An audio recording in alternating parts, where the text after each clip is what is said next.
everyone. Thank you very much for being here today. My name is Marta Manriquez. I'm the coordinator of the Graduate Student Center. And today we have Dr. Maria Wright, professor of Bakersfield College and director of the Faculty Diversification Fellowship Program. And she will be talking about the application process. I am a faculty member in the Department of Education at Bakersfield College, and I have been also working with this program since the implementation and through the development phase. So I'll give you a little bit of context and history about the program, but again, this is just our intro slide, so I'm going to go ahead and tell you a little bit about why we started this program. So we started looking at some of our student demographic data back in about 2018, and we, like CSUB, are a Hispanic serving institution, meaning that most of our students identify as Hispanic, and then there's other groups listed in this graph as well, as you can see. So, but most of our students, over close to 70%, identify as Hispanic. Yet when we look at the demographics, the racial makeup of our faculty, both part-time and full-time, most identify as white non-Hispanic. So we saw a discrepancy. We also explored some topics in the literature that used various study methods and research to identify how when students have faculty that look like them, the success rates are higher in terms of retention, progression, and overall transition into the workforce with gainful employment. So we definitely wanted to do something to address this issue.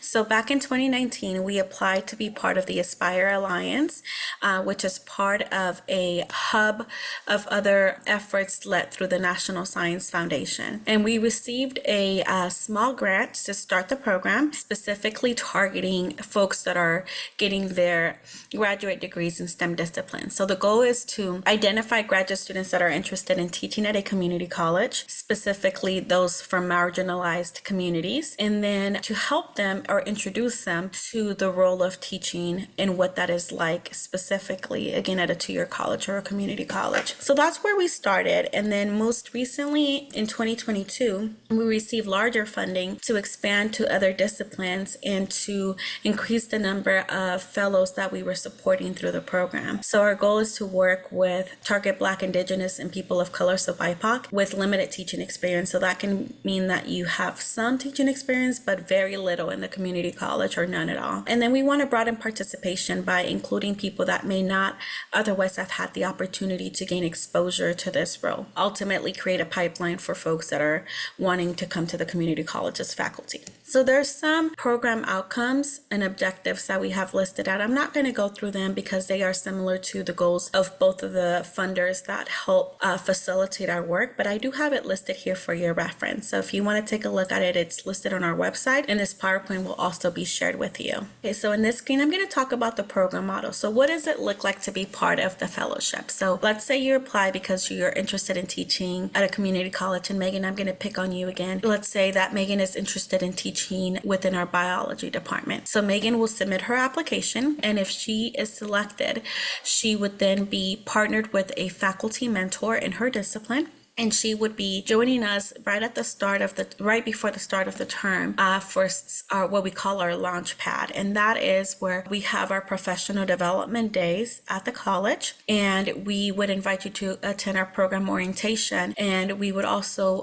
encourage you and compensate your attendance to some of our flex or professional development trainings. And we cover an array of topics such as how to develop trauma-informed pedagogy, or how to engage students through inclusive curriculum. And so and then we do things like, what does the tenure process look like? How to work with the union or what the union provides? How to use some of our case management systems like Starfish and Banner. So it's really hands-on, and it's an experimental learning opportunity for attendees. So we definitely encourage you to attend because that's the opportunity. That's a time when you have opportunity to engage with folks on our campus. And I say this a lot, but folks that come through this fellowship, we have folks that really take ownership and engage on campus, and those are the people that really stand out and end up with some good opportunities post completion of the program. versus those that will only do the bare minimum. So definitely encourage you to start your involvement early on through that Launchpad section. And then after those days are completed, in the fall, we ask you to meet with your faculty mentor 1 or 2 hours a week. We provide weekly guides for you to discuss with your mentor different things, but those are just guides. So if there's a specific topic you want to cover with your mentor, we encourage you to have that open communication and dialogue so that you're getting the most out of this opportunity. During that time, you're also enrolled in a Education B15 course, which is teaching at a California community college. It is an asynchronous course, which means it's totally online. It's a non-credit, so it doesn't cost for enrollment. And I open up the modules the Friday before the start of the term. So if you are so eager to get started, you could technically finish most of your assignments before the course even starts. But with the rigor implemented into the curriculum, I don't anticipate anyone would get through it that quickly. And then once you finish that, at the end, we encourage you to apply for our adjunct positions in your area. We then work with the departments to see if there is an opening for you to possibly start teaching your own load. I should also mention that in the fall, we encourage you to attend some campus-wide committees and some department meetings so that you, again, are familiarizing yourself with the campus community. And then in the spring, you continue with that mentorship relationship, but you're also teaching your own load. So you become the instructor of record for that specific course. And that is the end goal. We want you to be teaching by the time you finish the program so you have that experience. Because oftentimes we see that entry-level positions into teaching at a community college require teaching positions. And it's really difficult for our students or our recent graduates to be competitive in the field if they can't teach because they haven't taught. And so we definitely see that gap and we try to address it. When we talk about the and it's not through 2035, so I'll make that edit there, 2025, although I hope that the budget continues through that timeline. So we have a memorandum of understanding with CSUB where we have 4 slots allotted just for CSUB graduate students. And those students that we select for that specific track, we provide up to $3,000 in tuition per academic year. So if you're in your last year, lucky for you, if you're selected for that, we'll pay up to that amount for 1 year. And then we also, or a total of that for the 1 year. And then we also pay in the fall the compensation. You get paid at $30 an hour for up to $3,300 in the fall term. In the spring, if you are selected to teach, you're paid at a $60 an hour, and your hours are determined by the units in the course. So most are 3-unit classes, except some of our STEM disciplines that have a lab embedded into the course. But typically that results in about $3,800. So for students that are selected in that realm, in that first category, you will be earning roughly $6,300 with no stipend. That's including the tuition stipend, with no teaching load. That's including the tuition stipend. And if you are selected in the spring, then it's roughly $10,000, including the tuition stipend. And I should mention the stipend is not directed, or it's not issued to the student, it's issued directly to the institution. So those funds would never cross your hands, just as a heads up. Ideally, we'd like you to be close to finishing the program to qualify under our MinQuals requirements, which means you have to have a graduate degree from an accredited institution in that discipline. However, if the department is willing to provide a statement of qualifications, we've had some fellows who are in their last year that apply for the program and are able to teach in the spring while they're finishing their last term. So there's also other spots that are available that are not part of that track that you can apply for. You submit the same application, and then CSUB folks and I will review the applications and identify who those 4 will be for the first track with the stipend compensation, and then who the others are that we will not be able to provide stipend for, but still would like to invite into the program. So let's say that you end up in one of these, the second category here. So you'll earn the fall term funds, and then if you get offered a position to teach in the spring, you'll receive the additional funding. So roughly $3,300 with no tuition stipend and no spring load, and roughly $7,000 if you are assigned a course. And that, I should say, that amount here listed in the teaching load is for a 3-unit course. Depending on the need and the department, you may be asked to teach more than 1 course, and if so, you can then double that amount depending on the number of units. Let me talk a little bit about the success of our fellows post-program completion. So we did an analysis recently, and in the past 3 years, we've had a total of 106 program participants, 65 faculty fellows, and 41 faculty mentors. And to date, 80% or 52 are currently employed by a community college or a CSU in the state. The remaining 20% are working in private industry or have pursued another education opportunity. So some folks end up getting another graduate degree and they go away or focus on that. And then lastly, in this past academic year, we had quite a few openings at BC, and we hired 18 full-time tenure track faculty, and of those 7 were graduates from the program cohort the year before. So we do see quite a good success rate for folks that are going through the program in regards to entering into the field that the program focuses on.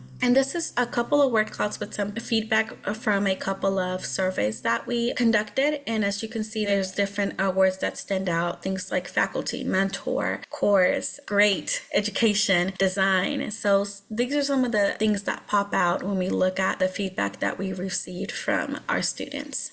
And this slide here just illustrates the institutional partners we engage with. So we do have UC Merced was our first partner in this initiative, and we do get students from UC Merced. We also get folks from UCLA, from Fresno State, and then obviously our 2 funders, which is the NSF Includes and the Regional K-16. So these are the folks we're currently engaging with, and we will be hopefully growing our Rolodex of folks involved in the program. So if you are interested in applying, the application is currently open and it will remain open until May 1st. In order to submit a completed application, you have to do the online portal, which is mostly demographic information such as name, address, education, previous employment. When you fill out the application, please list that out. I know that it's probably already in your CV or your resume, but please don't put C resume. Fill that out completely. You will also need a letter of interest or a cover letter. You'll need a statement of personal philosophy and teaching.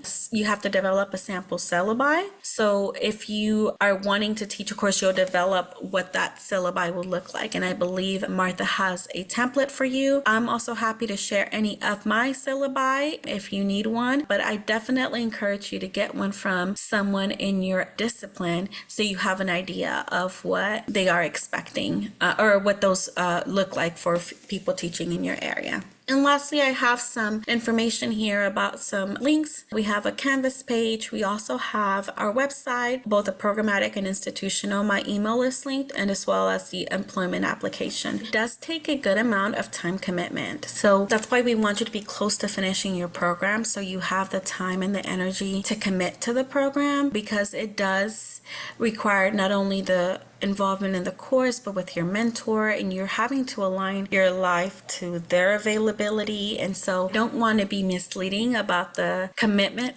that this takes on, because I don't want you to be overwhelmed if you are selected. I know that there's a lot of built-in flexibility as well, and that you are a student first to us. We want you to finish, and then obviously we take care of our responsibilities as participants in the program secondly. We typically identify a mentor for you. We try to first find someone at the community college, because the goal is for you to get familiar with the community college setting.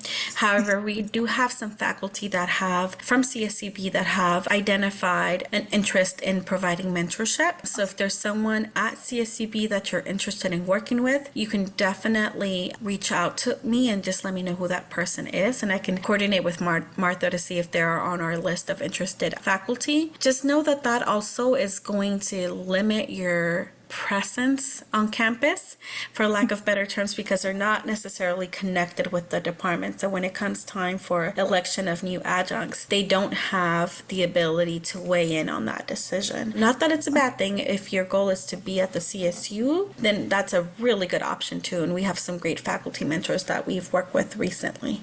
We look at folks who are in their last year or recent grads. So if you are focused on your program, make that your priority. And then especially if you're in the doctoral program, as an alumna of the program when it was a Fresno and CSUB joint effort, I know the struggle is real. You can still apply for the program as long as we still have it available. Again, I will be accessible if you want to reach out to me. Martha Can you talk a little bit about the resources available through the Career Center if folks need help with the developing materials like their cover letter, teaching philosophy, and things like that? As a graduate student at CSUB, unless you're a extended education student, which you don't pay fees, and you would have to pay for services there, everyone else has access because they're included in your student fees. So where you can have them help you with your resume, cover letters, interviewing skills, and I believe they have also mock interviews if you want to practice. You just have to create an account on Handshake if you don't already have one. I did reach out to our faculty teaching and learning center where that serves our faculty at CSUB, and they're the ones that send me a template for a syllabi. They don't really provide resources to our students. But if there's something pressing where you can get help from your professors, because they did say that the best resource would be a professor that is kind of like your mentor or that you're closer to. You can ask them about their syllabus, and if you have any issues, then reach out to me and I'll see what I can do with the Faculty Learning Teaching Center. And I'm also happy to share, like I said, my syllabi for any of my courses, my teaching philosophy, cover letter that I developed, my CV. I'm definitely willing to share of that if you're looking for a template. Well, thank you all for attending. I hope to hear from some of you and definitely hope to see some new notifications of applications coming in.